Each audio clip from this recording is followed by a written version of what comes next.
zlatem, slovesnem trenutku, praznik naših apostolov, Petra in Pavla, ko je, mislim, da kar večina od nas prejela duhovniško posvečenje, mašiško posvečenje, tako kot sta šla Peter in Pavel svojo pot v Kristusu, kot tudi vsak od nas hodi svojo pot v Kristusu, s Kristusom, ki nas spremlja. Včasih so vzponi, včasih so padci, včasih so težki, včasih lepi trenutki. Mislim, da vsak od vas bi lahko napisal svojo knjigo. Ampak mislim, da vsak od vas se lahko tudi strinja, da bo tudi težke stvari obračal v dobro. In jaz veliko krat pravim našim župljanom, da tudi ta župnija Dravlje, kjer smo se danes srečali, ker danes praznujemo, je bila rojena iz težkih preizkušenj naših patrov, naših predhodnikov na gradu Bovenšperk. Vemo, kaj vse se dogajalo, kam so bili jezuiti odpeljani, izgnani na gradu Bovenšperk, na kateri se še spominjate, in so prišli sem v Dravlje in začeli to župnijo, ki je danes, vemo, krasna, lepa, čudovita župnija, in sem hvaležen Bogu, da ste se odločili, da danes skupaj tudi praznujemo vašo zlato mašo. Tako pa v začetku se povabim, da to, kar smo prinesli danes v naših srcih, da položimo Gospodu na oltar. Kot sem rekel, tiste mogoče manj lepe trenutke, vesele trenutke, predvsem pa se mi zdi hvaležnost za tako poklic, za ta življenje. Pa položimo vse to Gospodu na oltar in prosimo odpuščanja za naše grehe. Vsemogočnemu Bogu in vam, bratje in sestre, priznam, da sem grešil v mislih, besedah in dejanju, mnogo dobrega opustil in slabega storil. Žal mi je, zelo mi je žal. Zato prosim Sveto Devico Marijo, vse angele in svetnike in tudi vas prosite zame Boga in grešečega. Usmili se nas vsemogočni Bog, odpusti nam naše grehe in nas privedi v večno življenje. Amen. Gospod, usmili se. Gospod, usmili se.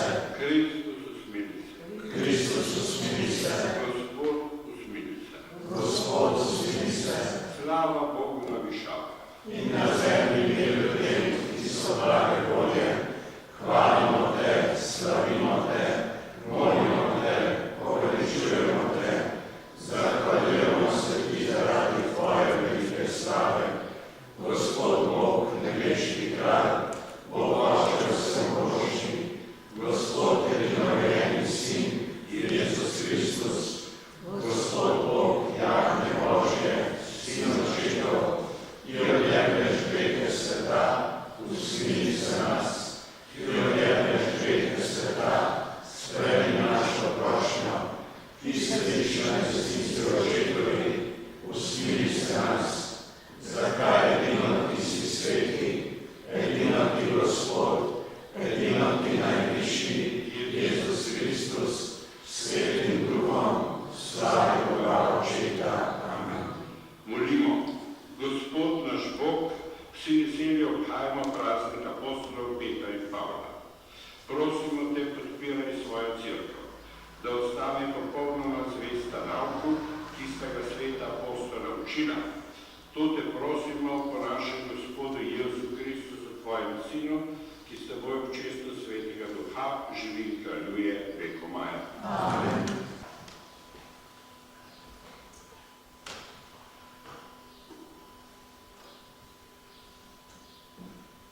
Berilo je z apostolskim deli.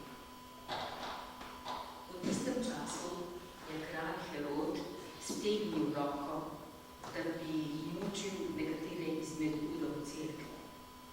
Umoril je zmečen Jakova, Janezovega brata. Ko je pa videl, da je to Judom všeč, je dal zgrabiti še Petra. To je bilo v dneh opresnikov.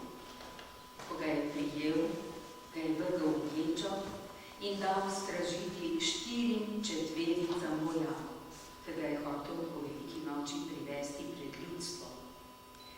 Petra so torej stražili v ječi. Cerkev pa je zanj neprenehno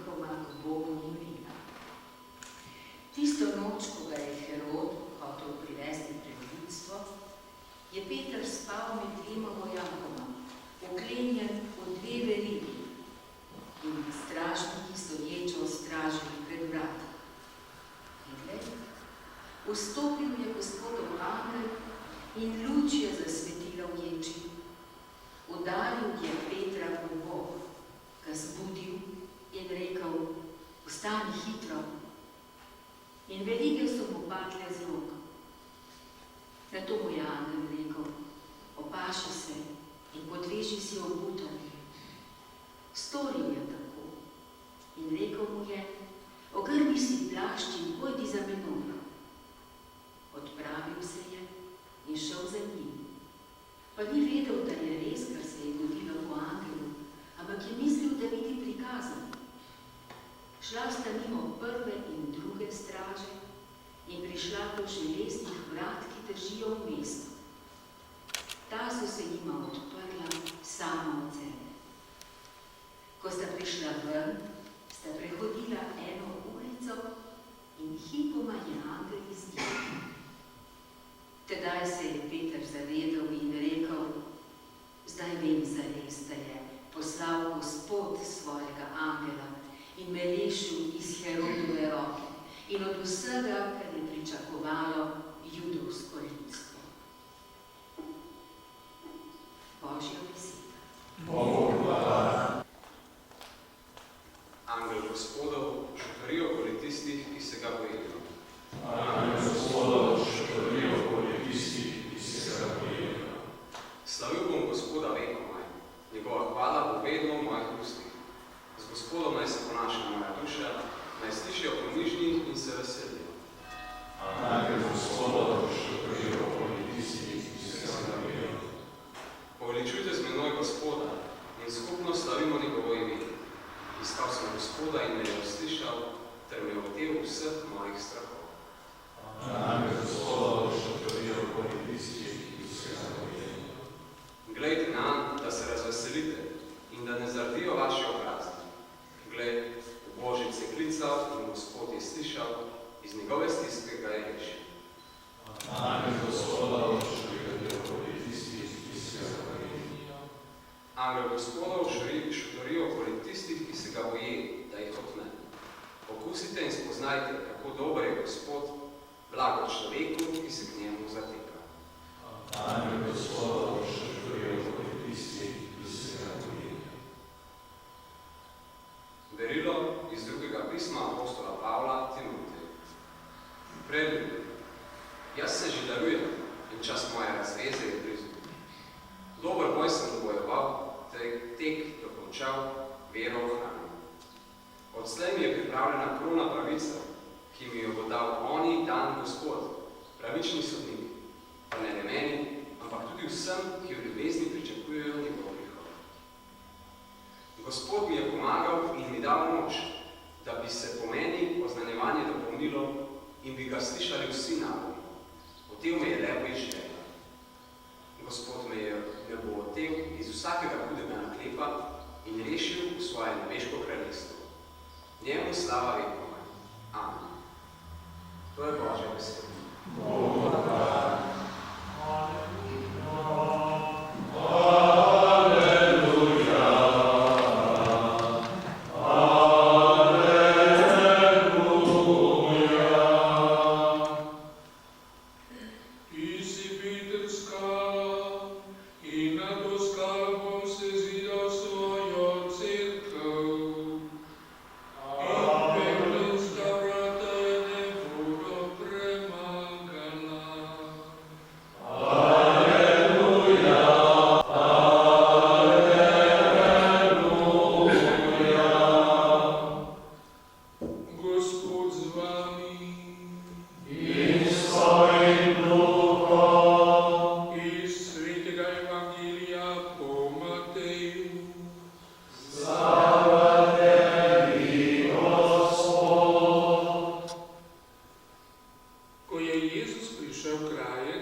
Spregovoril je Simon Peter in rekel: Ti si Kristus, sin živega Boga.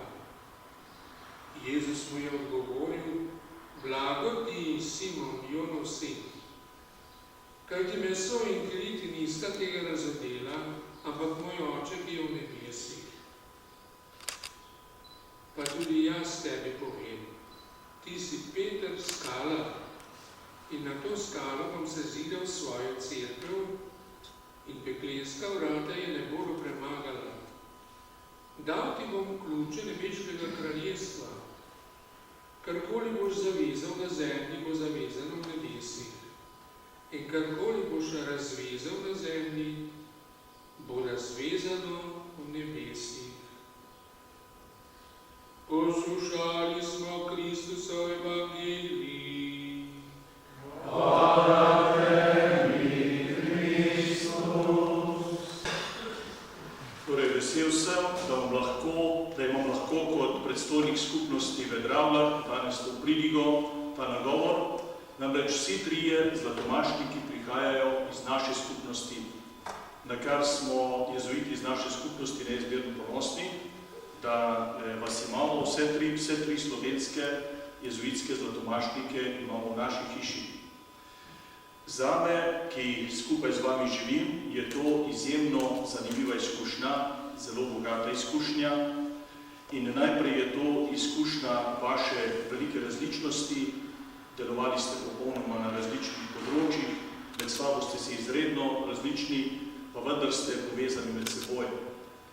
In prav na vašem primeru je mogoče kontemplirati, razmišljati o družbi Jezusovi, kaj pravzaprav je, kaj jo drži skupaj, da sploh obstaja. Navzven tako različni ljudje, pa vendarle smo skupaj v nekem čudežu. In o tem čudežu lahko danes razmišljamo, kako je to mogoče, ta paradoks, ki se tukaj dogaja. In če pogledamo življenje vsakega od vas, mislim, da globlje razumemo ta paradoks, razumemo, kaj družba Jezusova je v svojem bistvu. In najprej mogoče je zanimivo že to, da ste trije zlatomašniki, zdaj najboljše stvari so tri, jezuiti vedno se spravimo na tri točke, vsako pridigo, vsako stvar, če je le mogoče, Sveta Trojica so trije in tako dalje. Že to je eno znamenje, tako zunanje. In to znamenje povezuje različnost. Torej, rodili ste se v zelo različnih okoljih, Jože se je rodil v Ljubljani, vidva ne tako, sicer tako narazen, ampak tudi v precej različnih družinah. Povezuje vas pa to, da so bile vse družine zelo verne, od malega ste imeli vsi trije močan stik s cerkvijo, že kot zelo mladi. In ste zahajali v cerkev in cerkev je bila za vas naravni prostor, se pravi kulturno, čisto nekaj naravnega, normalnega in nekako ste dihali ta zrak krščanski doma, dejavnega krščanstva. Kolikor sem razumel iz pogovorov z vami, so vaši starši vsi živeli dejavno krščanstvo in posebej zanimiv primer so vaši očetje, ki so bili zgled. Dvema sta očeta precej zgodaj umrla, pa vendar le tisto izkušnjo, ki ste jo z njimi imela, mislim, da je bila bogata in vam jo je tudi zaznamovala. Potem se vam je življenje začelo deliti vsakemu v svojo smer, se pravi, Lojze se je potem usmeril kot jezuit v ljudske misijone, Stanko je šel v misijon v Zambijo, Jože pa je ostal kot nekakšna vez, vmes se mi zdi kot nekdo, ki reflektira, intelektualc, tukaj v Ljubljani pisal knjige, predaval in delal z ljudmi zelo na osebni ravni, se mi zdi tudi, kaj več bi sam lahko povedal. In lahko bi rekli, da ste pokrili vsa ta tipična področja, krščanska, reklo, misijonija dintra, navznotraj, misijoni navzven, in pa tudi teologija kot taka, ki razmišlja vsem skupaj, ki reflektira, kaj se pravzaprav dogaja, ki reflektira Božje besede, aplicira oziroma jo vabi v vsakdanje življenje. In vsak je potem na svoj način odšel v svet, začeli ste nekako skupaj, zdaj ste se spet zbrali skupaj, vmes pa je bilo zelo raznoliko delo. In mogoče je tisto, kar vsakega še posebej zaznamuje, je verjetno nekakšna Lojzetova gorečnost, prehodil je praktično vso Slovenijo, prevozil, pravzaprav pa tudi precejšnji del Nemčije, pa še kakšne druge države, in v njem je bila izredna gorečnost za duše, da bi pomagal čim več ljudem, čim več mladim imel duhovne vaje, pomagal družinam. Skratka, slovensko okolje mu je bilo zelo blizu, še posebej ljudje, ki so bili v stiskah po potrebi. Veliko tega je stalo skritega nam tukaj v Dravljah, mi ga večkrat nismo videli, ker je bil odsotni okrog hodil, ampak ljudje so ga pa zelo poznali in veliko lepega o njem povedali. Saj, kolikor sem sam imel misijone po Sloveniji ali pa hodil okrog, Lojzeta vsi poznali. To mislim, da ni župnika malo starejšega, ki ne bi poznal Lojzeta Markla. Potem priprave na pirmo in ostale stvari. Skratka, ogromno delo se je upravil v tem smislu, bil zelo neognan. Mislim, da si tudi čas za počitek nikoli nisi znal vzeti. Smo to čas tudi spodbujali, bi bilo čas tudi prav. In tako te hrbtenica zdaj izvila, pa bolezen malo prej ne. Verjetno je tudi malo to davek za to garanje v življenju. In zdaj si tukaj in imaš tudi priložnost za refleksijo svojega življenja in da malo več časa preživiš z nami, sobrati, prej si bil pod okrog, zdaj pa si malo več v skupnosti. Potem je tukaj življenje Stanka Rozmana, ki je tudi zelo raznoliko. V nedeljo na Zlati maši v Kovorju smo slišali malo njegovo življenjsko zgodbo, še posebej na kosilu, ko so sorodniki malo povedali o njem. In se vidi, kako ga je nekaj v notranjosti razganjalo, da nekam mora iti, nekam je bil poslan. In najprej naš odgovor pri jezuitih. Zanimivo je, da je naletel ravno na patra Brdena na Brezjah, pri spovednici, ker je želel postati jezuit. In ravno tisti, ki je bil potem provincial, je z njim govoril. In zanimiv je tudi način, kako je pristopil pater Brden do Stanka Rozmana. Najprej narisal njegovo, se pravi, ne karikaturo, ampak njegov obraz s svinčnikom, dobro je risal, ga je narisal in mu tudi nekaj napisal spodaj, to je bil na Bledu. Potem sta pa bila tak preprost pogovor in sta šla na grad, se mi zdi, na sprehod. No in tam na gradu se je Stanko tu obrnila stvar in se je odločil, da bo šel k jezuitom v pogledu na Blejsko jezero, navzdol, verjetno ta globina, ta širina pa Triglav v tom ozadju. In mogoče ga je to že zaznamovalo v smislu širin, katerim se je potem prepustil v Zambiji in izkazal se je izredno širok človek, zelo iznajdljiv v vsakih okoliščinah in pa zelo psihološko stabilen. Se pravi, če človek ne bi bil tak, v takih razmerah bi najbrž končal kje v bolnici, jaz mislim, da glede na vse to, kaj je doživljal, ne glede na vse razmere, čisto druga kultura, nov jezik, klima, vse. Tako da tukaj je res bil Bog z njim, se mi zdi, da te zelo spremljal pri tvojem misijonskem delu. Veliko si lahko zgradil, bil si človek zelo organizacije, premišljenosti, taktičnosti tudi, nekakšen strateg, nekakšen oficir, ki stoji pred svojo vojsko in usmerja vojake sem in tja, gor in dol in je uspešen pri svoji taktiki. Se pravi, zelo Ignacijevo, na nek način. In veseli smo, da si se vrnil v Slovenijo in da imaš še vedno tako živahnega duha. V Kovorju smo videli, kako si še živahen pri organizaciji te Zlate maše in tudi potem na kosilu si veliko lepega pogledal, pokazal veliko živahnosti. Potem pa Jože Pucelj je pa se rodil tukaj v Ljubljani, imel zelo solidno izobrazbo, tudi osnovno gimnazijo. Vedno je bil človek, ki se je razmišljal veliko, takega se tudi sam spomnim. Kadarkoli si se z njim pogovarjal, je od tistih stvari, o katerih si se začel pogovarjati, je začel razmišljati in razpravljati in vedno si odkril tudi nove dimenzije, ki jih prej nisi pričakoval v tisti sami stvari. Zanimivo se mi je zdelo vedno to, da se je upal izpostaviti dvom, upal se izpostaviti tudi možnemu drugačnemu odgovoru in potem iskati od tam naprej rešitev. Se pravi, zelo dosleden mislec je bil, zelo odprt za resnico in zdi se mi, da več, ko je imel izkustva resnice, bolj je bil gotov in samozavesten v iskanju resnice in tudi v spuščanju v odnosu do drugače mislečih ali do ljudi, ki so oddaljeni. In nagovoril je mnoge, ki so malo bolj oddaljeni in so se tudi vrnili v cerkev.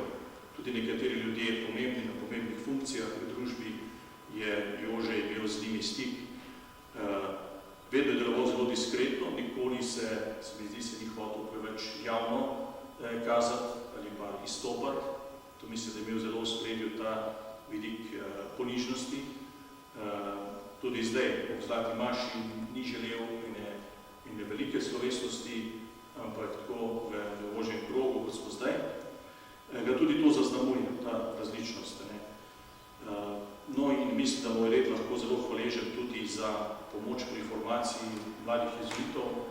Tam je veliko pomagal, imel je izredno dober čut za človeka, kakšen je kdo, ko so sprejemali nove družbo, potem v toku vzgoje.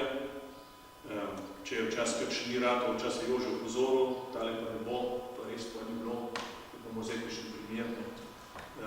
In Jože je to videl, nekatere stvari, tako da Jože je imel za to nos in je imel čut in mu še zdaj zaupamo po tej plati, tako kakšni novi prihajajo.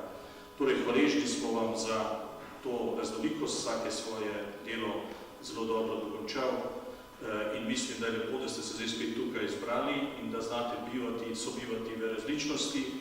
Se pravi, skupaj ste začeli, skupaj ste zdaj tukaj na stare leta in lepo je slišati to celoto, v katero vsak doda svoj delček.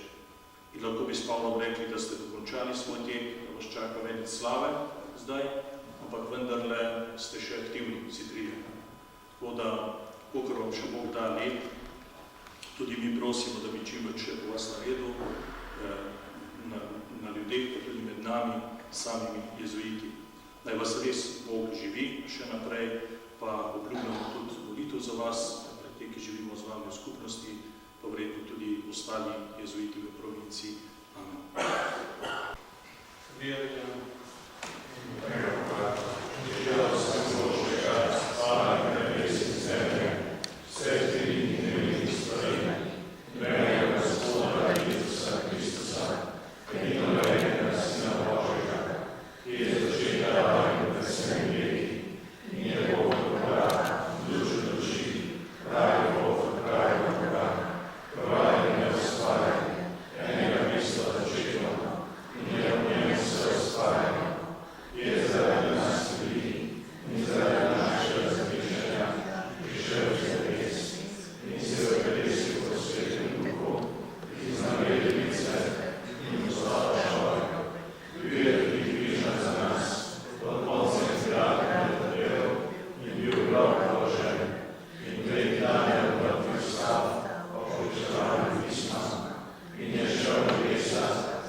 Bratje in sestre, na praznik apostolov Petra in Pavla prosimo Boga, da nas utrdi v veri in ljubezni do cerkve.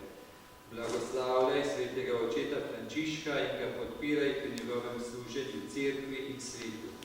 Prosimo, da različi nas. Navdihuj voditelje narodov, da bodo posnemali vdanost in ljubezen svetih apostolov. Prosimo, da različi nas. Podari novomašnikom svetega duha in jim pomagaj vztrajati v zvesti hoji za teboj. Prosimo, da različi nas.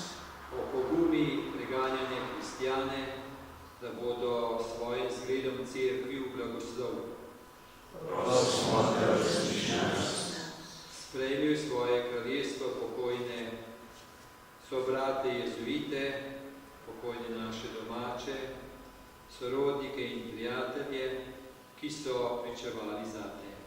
Prosimo, da različi nas. Ko se ti, Gospod, zahvaljujemo za domašnike, za njihovo različnost, te prosimo za nje, za njihovo življenje naprej, za potrebne milosti v sprejemanju tega obdobja, pa še vedno v pastoralnem delovanju. Zato te prosimo. Prosimo, da različi nas. Prosimo te, Gospod, za nas, jezuite, za naše skupnosti, različna apostolska dela, še posebej, da ostajamo v srcu odprti in zaupljivi, da ti, Gospod, lahko v nas in po nas kaj dobrega delaš, te prosimo. Prosimo, da različi nas. Potem se spominjamo tudi te zadeve glede patra Marka Rupnika, za vse, ki so na kakšen način vključeni. Mi te prosimo, da bi prav za vse to šlo v eno smer odrešenosti, odrešenja. Zato te prosimo. Prosimo, da različi nas. Gospod Bog, naj na priprošnjo apostolov Petra in Pavla cerkev raste v zvesti hoji za Kristusom. Postani z nami in nas usliši. To te prosimo po Kristusu našem Gospodu. Amen.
Spomni se tudi naših bratov in sester, ki so zaspali upanjem na vstajenje.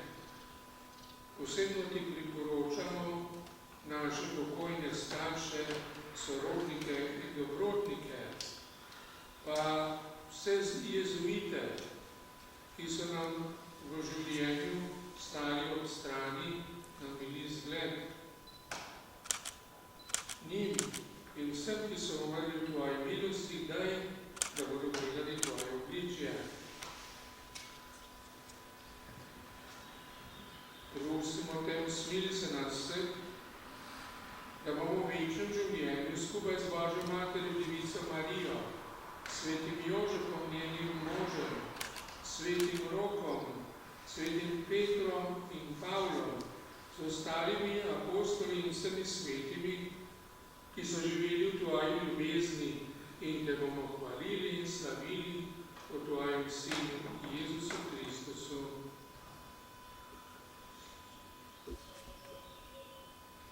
Po Kristusu, s Kristusom in Kristusu, verbil sem ročnemu Bogu Očetu, v občestvu Svetega Duha, vsa čast in slava na vse veke vekov. Amen. Skupno molimo, kot nas je učil moliti naš Gospod Jezus Kristus. Oče naš, ki si v nebesih, posvečeno bodi tvoje ime, pridi k nam tvoje kraljestvo, zgodi se tvoja volja, kako v nebesih, tako na zemlji. Daj nam danes naš vsakdanji kruh in odpusti nam naše dolgi, tako tudi mi odpuščamo svojim dolžnikom, in ne obvedi nas v skušnjavo, temveč reši nas hudega. Reši nas vsega hudega, vsemogočni Oče, podali nam mir v naših dneh. Usmili nam pomagati, da se bomo varovali greha in bomo varni pred vsakim nemirom. Ko polni blaženega upanja pričakujemo prihod našega odrešenika Jezusa Kristusa. Tvoje je kraljestvo, tvoje je oblast in slava in pomen. Gospod Jezus Kristus svojim apostolom si rekel, mir vam zapusti in svoj mir vam dam. Ne glede naše grehe, ampak na vero svoje cerkve, utrdijo v miru in jo vodi polni edinosti, da se izpolni tvoja volja, ki živiš in kraljuješ vekomaj. Amen.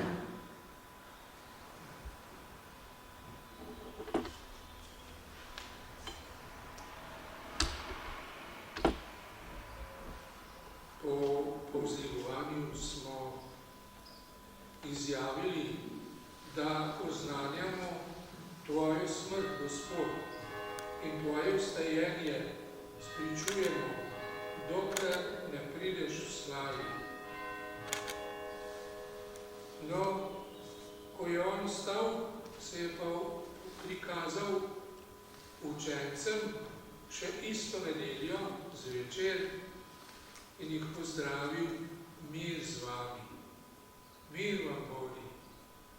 Oni so bili vsi preplašeni, ampak v tistem trenutku se je Jezusov mir naselil v njihova srca in se potem razširjal po Judeji, po sosednjih deželah, po celem svetu in se razširja še danes.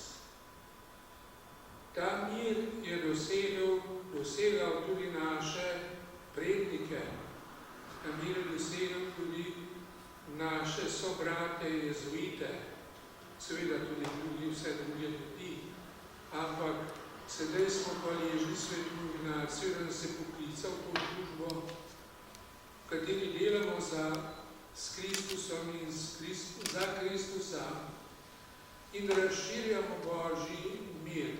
Ne mi, ampak on, ki je od mrtvih stal, ki nas je odrešil. No, in ta mir so naši predniki, jezuiti, slišali, ko so bili živi. Kaj pa sedaj, ko jih ni več? Ali slišijo ta glas?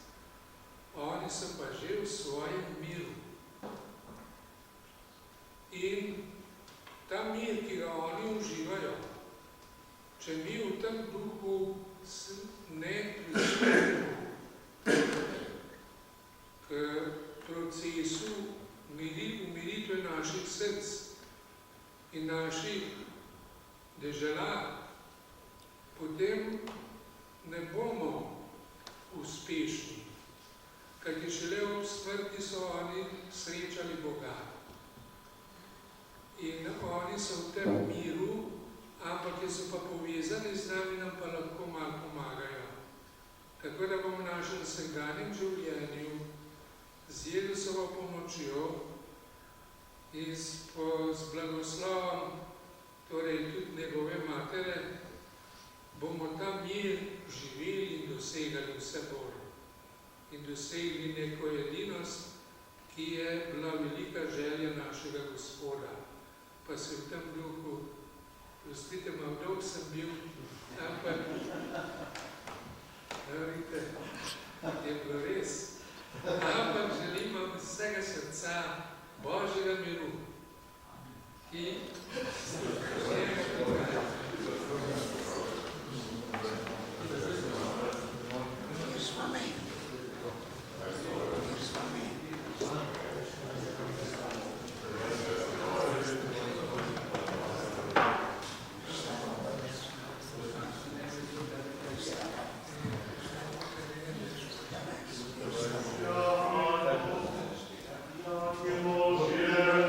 Io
skrbel svojo organizacijo in je tudi zelo lepo razgovoril, sem se kar čudil. Sem rekel, če predstojnik popravi, bo že res. Seveda pa potem se zahvalil še posebej dolgoletnemu prijatelju Jožetu Petrpinu, ki je vse to poslikal in bomo prišli na spletno stran Radia Vatikan pa družine. Torej, lepi smo že zdaj, na sliki smo še lepši. Zdaj pa pripravimo svoje srce za blagoslov. Blagoslovi vas vsemogočni Bog, ki je Petrovo z izpovedi utrdil našo vero in jo utemeljil na veri Cerkve. Amen. Bog je Pavlovemu neutrudnemu zarevanju poučeval narode v veri in ga vzglednega uči pridobivati brata za Kristusa. Amen. Naj nam Peter z vrhovno oblastjo in Pavel svojo mogočno besedo, oba pa na priprošnjo pomagata priti večno domovino, ki sta jo dosegla s svojim učeništvom. Amen. Tole vam podelil vsemogočni Bog, Oče in Sin in Sveti Duh. Amen. Pojdite v miru. Bog